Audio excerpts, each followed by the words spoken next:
All right, so thank you everybody for coming here today. My name is Patricio Romero. I am a staff member of Wikimedia Chile, and I'm in charge of the program of education.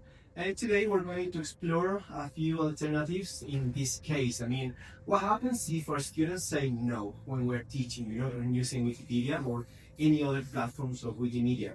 So how can we rethink pedagogy so it can be meaningful to our students?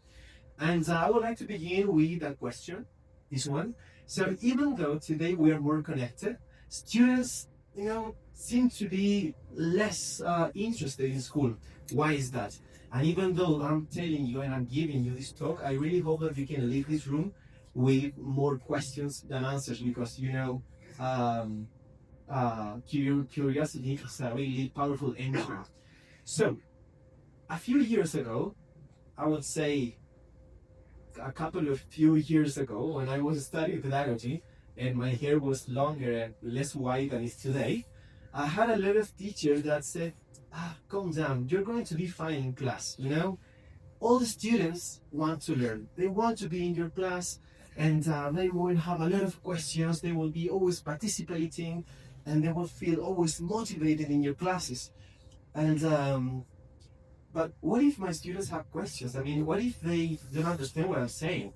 Don't worry, they will ask. They will never, ever keep their doubts and the question for themselves. They will never be, in silence. Then, when I actually became a teacher, I realized that reality was slightly different. Yes, it's true. We have some students that were interested and were participating and motivated, but some other students were more interested in sleeping, for example, in talking to themselves, because that's how schools are today. Now, I also discovered that there was a huge difference between studying and learning. Not all the students learned, but most of them studied. For example, if they had to take a test or give a test, well, they were just studying for the test. It doesn't mean that they were learning actually from the test. If you ask them about those contents 2 weeks after the test, they wouldn't even remember. Also, quite important, plagiarism is quite common. Yes, we know that. And also, learning often becomes something mechanical, not just as natural as it should be. So, this year, I decided to take a different approach. I was studying this MA in English. I'm a teacher of English, by the way. And I decided to see if I can teach how to write on Wikipedia to my students. And this was high school students.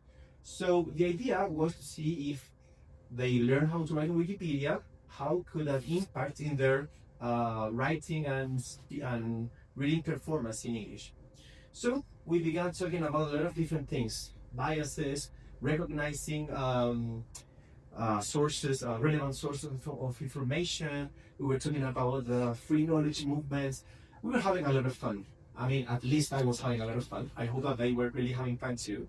And no, they did because when we're talking about fake news, they brought a lot of fake news. They created their own fake news, and we voted for the best fake news of the class. And it was really interesting in that way. Until I told them something. Okay, guys, now you manage all those topics, we are going to learn how to write on Wikipedia. And then they say, what? Wait a minute. Do we actually have to learn something? How to write? Yes, of course. I mean, you have to manage some things. I mean, but things that you already manage. You know how to recognize bias. You know how to use the references. Yes, but we didn't learn that. How come? Yes, because we were having fun. And learning is not fun. Learning is boring. So if you're telling us that we have to learn, it's gonna be a little bit boring. So, why do students reject digital tools when we use them to teach? So I discovered that when students some kind of assimilate the word learning with the things that they were doing, it was their motivation went down. Why? Well, maybe because they were associating learning with listening passively, also with just following instructions, and also because they were constantly being evaluated. If they have to learn, if they have to learn new things, then they were going to be evaluated on that. And so when we bring that same model into digital platform, it still feels pointless. And I know what you're going to tell. Yes, teachers, during the pandemics, had a lot of teacher training on how to use technologies, how to use platforms. Yes, we did as a teacher. But the thing is that most of those trainings were focused on how to use platforms from a technical perspective.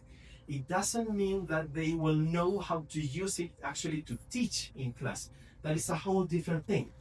So, when the pandemic was over, we had well, that's going to be in the next slide. First, I'm going to tell you that in the context in Chile, according to Subtel, which is a rand state organization, we have a highly connected population with almost 94.3% of internet access.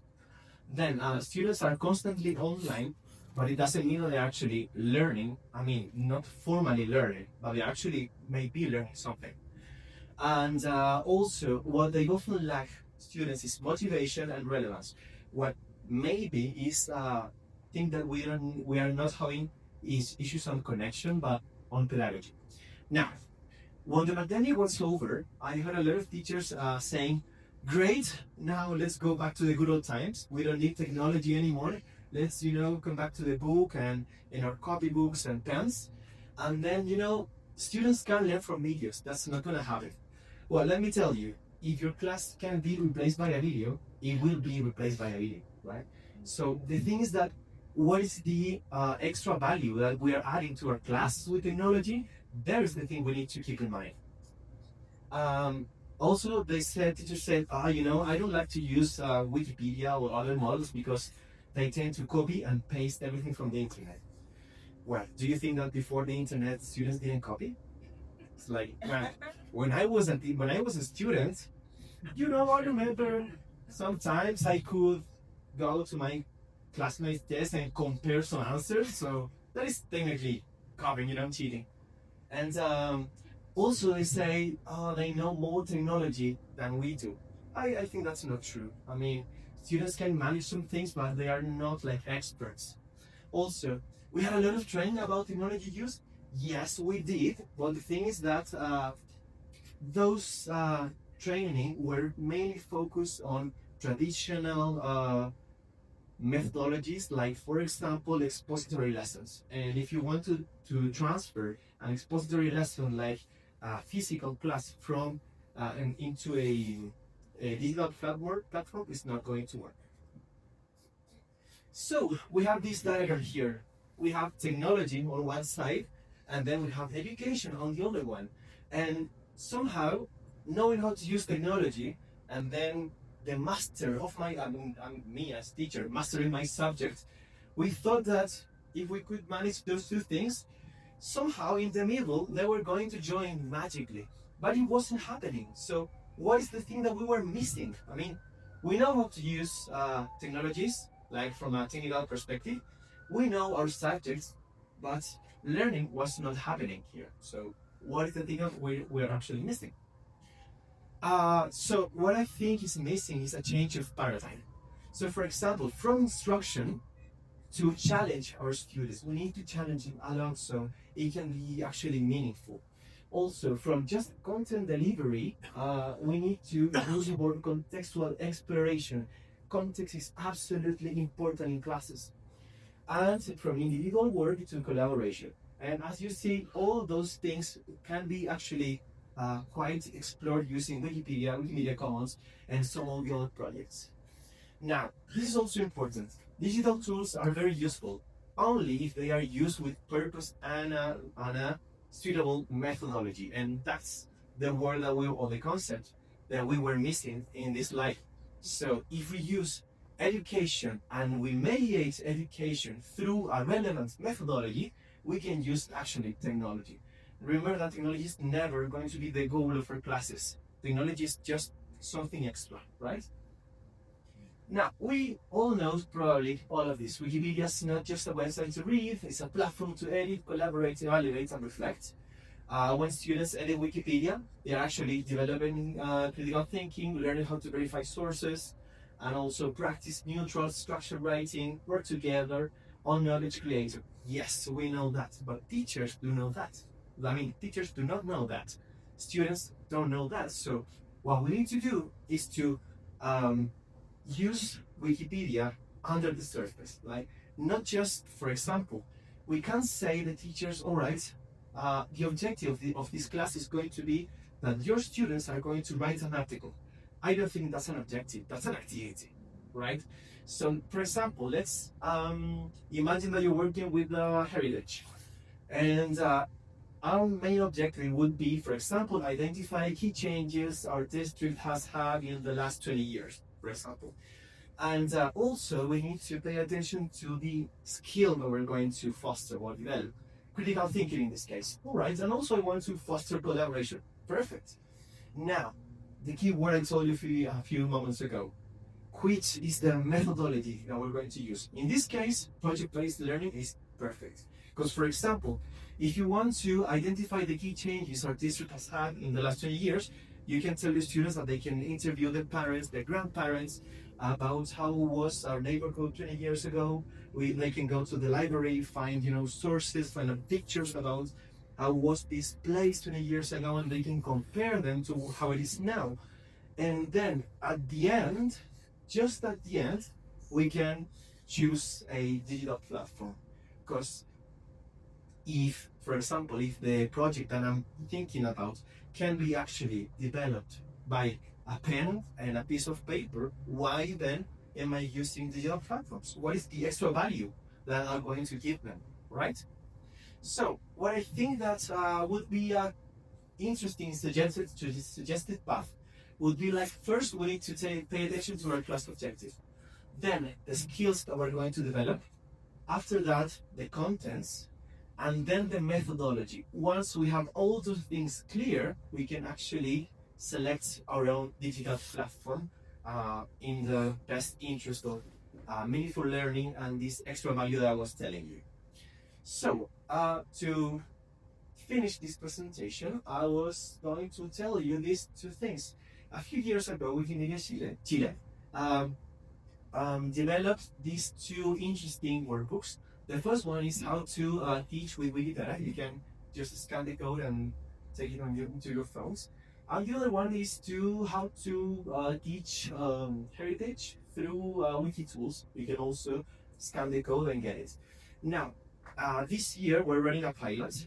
This is called WikiProfes or WikiTeachers.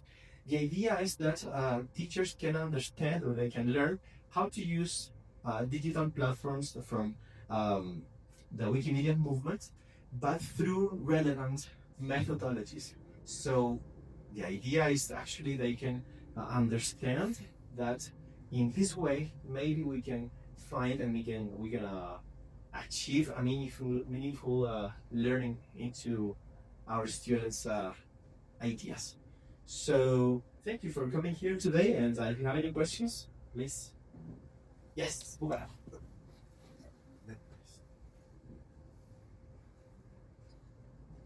Thank you for the beautiful presentation. I just scanned the QR code and I discovered that these resources are not in English. Yes. I don't know if you have any plans to translate them and make them available for other educators who might be interested in using them. And my other question is, how can we make this resource that you develop more interactive? Because currently it's in form of like a PDF. Mm-hmm. Are you also maybe thinking of creating a course module out of it and maybe hosting it on Wikilearn, something like that? All right. Thank you. Well, the first question is yes, we will do that. We'll translate it into English. And the second one is that yes, I mean all these PDFs have these links that you can click and go to another places, but also there is the way that I don't know if you have ever used like course books when you're teaching. You have like the course book and then you adapt the course book to the reality of your class. So all of these activities are just ideas that you can use. So knowing the context of your class, you can adapt it, them into something that is going to be more contextual for you. Thank you. Any other questions? Yes. Thank you, Patricio. Just to add, well, I work for Wikimedia Chile too, so just to add that, just like Patricio said, these two resources have concrete ideas on how you can apply this information to your context. So there are like exercise types of the things that you can reply, or just like Patricio said, you have little links and different proposals on how you can navigate the document. So they are both, they were designed as open educational resources. But yeah, the idea that Cora mentioned on translate these not only into different languages but in different platforms, it could be something really interesting, just like something like an interactive website or something, right? Well, both of these documents are, I wouldn't say bold, but they were created in 2023 or something, and now we have way more resources to invest in, to be more creative about that. Thank you for the recommendation. Right, so thank you very much for coming here, and I really hope that you have more questions now than answers. So, see you next time. Thank you.